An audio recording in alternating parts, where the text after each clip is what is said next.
এখন আমরা যে টপিকটা নিয়ে কথা বলবো সেটা হচ্ছে ব্লাড প্রেশার এবং এই ব্লাড প্রেশারের ব্যারোরিসেপ্টর মেকানিজম। আমরা প্রথমেই জানি যে ব্লাড প্রেশার জিনিসটা আসলে কি। আমরা দেখেছি যে ব্লাড ভেসেলের ভিতর দিয়ে যখন ব্লাড ফ্লো করে, বা আমরা একটা উদাহরণ দিয়ে চিন্তা করি, একটা পাইপের ভিতর দিয়ে যখন পানি ফ্লো করে, আমরা দেখি ওই পাইপের যদি উপরে কোথাও ছিদ্র হয়ে যায়, এখানে যদি কোনো ছিদ্র হয়ে যায়, তাহলে দেখা যায় এই দিক দিয়ে পানি আসলে বাইরের দিকে ফ্লো করছে বা বাইরের দিকে পানি বের হয়ে পড়ছে। তো পানি যাচ্ছিল ধরা যাক এখান থেকে এইখানে, এই দিক থেকে এই দিকে, কিন্তু পানিটা কেন ছিদ্র হয়ে যাওয়ার কারণে উপরের দিকে কেন গেল? কারণ হচ্ছে একটা ফ্লুইড যখন কোনো একটা ভেসেলের ভিতর দিয়ে পাস করে, তখন হচ্ছে সে ওই ভেসেলটার বা সেই পাইপটার প্রাচীরে বা ওয়ালে কিছু ল্যাটারালি বা পার্শ্বীয় কিছু চাপ প্রদান করে। ঠিক তেমনি আমাদের ব্লাড যখন ব্লাড ভেসেলের ভেতর দিয়ে প্রবাহিত হচ্ছে, তখন ব্লাড ভেসেলের গায়ে কিছু পার্শ্বীয় চাপ প্রদান করে, যেটাকে আমরা আসলে ব্লাড প্রেশার বা রক্তচাপ বলে থাকি। প্রত্যেকটা মানুষেরই রক্তচাপ থাকে এবং রক্তচাপ থাকার কারণেই আসলে একটা মানুষ বেঁচে থাকে, এবং কোনো মানুষের যদি রক্তচাপ না থাকে তখন তার আসলে জীবন নিয়ে আসলে টানাটানি পড়ে যায় এবং মৃত মানুষদের কোনো রক্তচাপ থাকে না।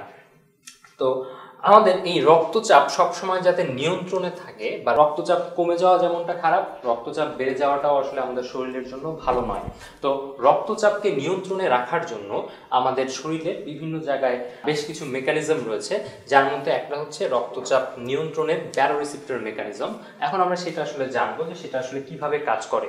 আমরা যদি দেখি, প্রথমে আমাদের ব্লাড প্রেশারকে কন্ট্রোলে রাখার জন্য বা ব্লাড প্রেশারকে সবসময় নিয়ন্ত্রণে রাখার জন্য ব্লাড প্রেশারকে সবসময় মনিটর করা হচ্ছে। আমাদের বডিতে এমন কিছু স্পেশালাইজ সেল আছে যারা হচ্ছে আমাদের ব্লাড প্রেশার কমে গেছে কিংবা বেড়ে গেছে কিনা এটা সবসময় মনিটর করে।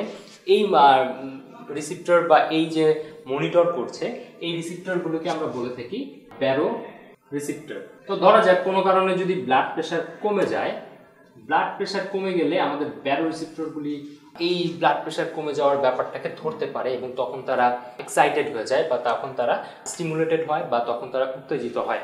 তো ব্যারোরিসেপ্টরগুলি কোথায় রয়েছে? আমাদের শরীরের দুটো জায়গায় প্রধানত ব্যারোরিসেপ্টর রয়েছে। একটা হচ্ছে অ্যাওর্টিক আর্চ আর আরেকটা হচ্ছে ক্যারোটিড সাইনাস। অ্যাওর্টিক আর্চ জায়গাটা কোথায়? আমরা দেখেছিলাম যে হার্টের লেফট ভেন্ট্রিকল থেকে যে রক্তনালীটা তৈরি হয়েছিল, যেটা আমাদের সমস্ত বডিতে রক্তকে সরবরাহ করছিল বা অক্সিজেনেটেড রক্তকে সাপ্লাই করছিল, সেই অ্যাওর্টা লেফট ভেন্ট্রিকল থেকে শুরু হওয়ার পর কিছু দূর গিয়ে সে একটা বাঁক খায় বা সে একটা বাঁক খেয়ে নিচের দিকে নেমে আসে। তো ওই যে বাঁক খাওয়ার যে জায়গাটা, ওই জায়গাটাকেই বলা হয় আর্চ অফ অ্যাওর্টা বা অ্যাওর্টিক আর্চ। এবং ক্যারোটিড আর্টারি, ওই আর্চ অফ অ্যাওর্টা থেকে কিছু রক্তনালীর কিছু ব্রাঞ্চ বের হয়। তো সেই ব্রাঞ্চগুলিও আবার সারা শরীরে রক্ত নিয়ে যেতে থাকে। তো ওই ব্রাঞ্চগুলোর মধ্যে আমাদের মস্তিষ্কে বা আমাদের মাথায় রক্ত সরবরাহ করার জন্য ডান দিকে রয়েছে রাইট ক্যারোটিড আর্টারি এবং লেফট সাইডে বা বাম দিকে রয়েছে লেফট ক্যারোটিড আর্টারি। তো এই রাইট ক্যারোটিড এবং লেফট ক্যারোটিড এই আর্টারিগুলির মাধ্যমেও আমাদের মস্তিষ্কে রক্ত সরবরাহ হয়। তো ওই ক্যারোটিড আর্টারির ভিতরেই একটা জায়গা ক্যারোটিড সাইনাস, সেখানেও ব্যারোরিসেপ্টর রয়েছে। অর্থাৎ আমাদের ব্লাড প্রেশারকে মনিটর করার জন্য ব্যারোরিসেপ্টর শরীরের খুবই গুরুত্বপূর্ণ দুইটা জায়গা, একটা হচ্ছে অ্যাওর্টিক আর্চ এবং আরেকটা হচ্ছে ক্যারোটিড সাইনাস। এই দুটো জায়গায় ব্যারোরিসেপ্টর রয়েছে। তো ব্লাড প্রেশার কমে গেলে এই দুটো জায়গার ব্যারোরিসেপ্টর তারা এক্সাইটেড হয়ে ওঠে বা তারা উত্তেজিত হয়ে ওঠে, এবং তারা হচ্ছে, আমরা জানি যে আমাদের ব্লাড প্রেশার অর্থাৎ আমাদের হার্টকে কন্ট্রোল করার যে জায়গা, সেটা রয়েছে আমাদের মস্তিষ্কের মেডুলা অবলঙ্গাটায়। তো যখন তারা দেখে যে ব্লাড প্রেশার কমে গিয়েছে, তখন তারা এই খবরটা মস্তিষ্কের মেডুলা অবলঙ্গাটা এই জায়গাতে তারা পাঠায়। তো মেডুলা অবলঙ্গাটা ব্লাড প্রেশারকে বাড়ানোর জন্য সে আসলে দুইটা জিনিসের উপর কাজ করে। একটা হচ্ছে হার্ট এবং আরেকটা হচ্ছে ব্লাড ভেসেল। তো হার্টের উপরে সে যে কাজটা করে, মেডুলা অবলঙ্গটা থেকে হার্টের উপরে খবর আসে বা হার্টকে সে তখন হার্ট রেট, আমি যেটাকে সংক্ষেপে HR লিখলাম, হার্ট রেটকে সে বাড়ানোর কথা বলে, যে হার্ট তুমি বেশি বেশি বিট করো। সে আরও একটা জিনিস করে, সেটা হচ্ছে হার্ট যে কন্ট্রাকশন করছে বা হার্ট যে সংকুচিত হচ্ছে, এই সংকুচিত হওয়ার যে ক্ষমতা বা যে ফোর্স, এই ফোর্সটাকেও সে বাড়িয়ে দিতে বলে।